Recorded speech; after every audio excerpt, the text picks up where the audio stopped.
राजनीति में वादे टूटते हैं, बयान बदलते हैं, दोस्त बदलते हैं, लेकिन क्या कसम भी बदल जाती है। एक नेता जिसने पूरे बिहार के सामने कहा था, बिहार में चल रहा है, नीतीश कुमार जी को जब मुख्यमंत्री के पद से हटाएंगे उसी दिन ये पगड़ी उतारने का काम।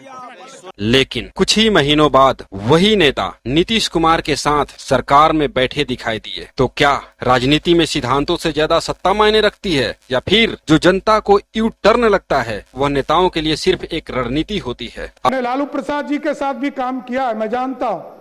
जो कभी लालू यादव के करीबी थे, फिर उनके विरोधियों के साथ खड़े हो गए और आज बिहार की सत्ता के सबसे ताकतवर लोगों में शामिल हैं। ये कहानी है सम्राट चौधरी की। 1990 का दशक, बिहार की राजनीति पर एक नाम का दबदबा था,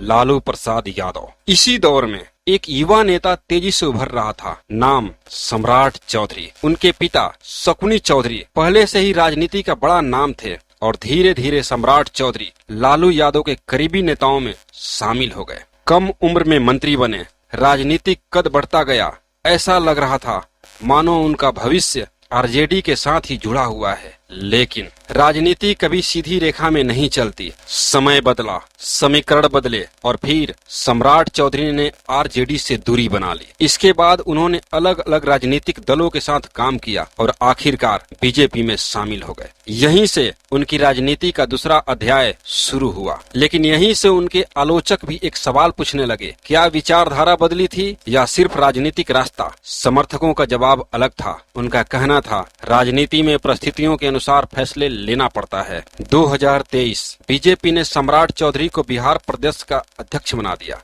यह सिर्फ एक पद नहीं था, बल्कि एक राजनीतिक संदेश था कि पार्टी बिहार में एक नया नेतृत्व तैयार कर रही है। और उसके बाद सम्राट चौधरी नीतीश कुमार के सबसे मुखर आलोचकों में शामिल हो गए। लगभग हर मंच से, हर प्रेस कॉन्फ्रेंस में उनके निशाने पर नीतीश कुमार ही थे। लेकिन किसी को अंदाजा नहीं था कि कुछ महीनों बाद सब कुछ बदलने वाला है। और फिर एक बयान आया जिसने पूरे देश का ध्यान खींचा। सम्राट चौधरी ने कहा, जब तक नीतीश कुमार मुख्यमंत्री पद से नहीं हटेंगे, मैं अपनी पगड़ी नहीं पहनूंगा। यह बयान टीवी चैनलों की सुर्खियां बन गया, सोशल मीडिया पर वायरल हो गया। समर्थकों ने कहा, ये संकल्प है। विरोधियों ने कहा, यह सिर्फ राजनीति है।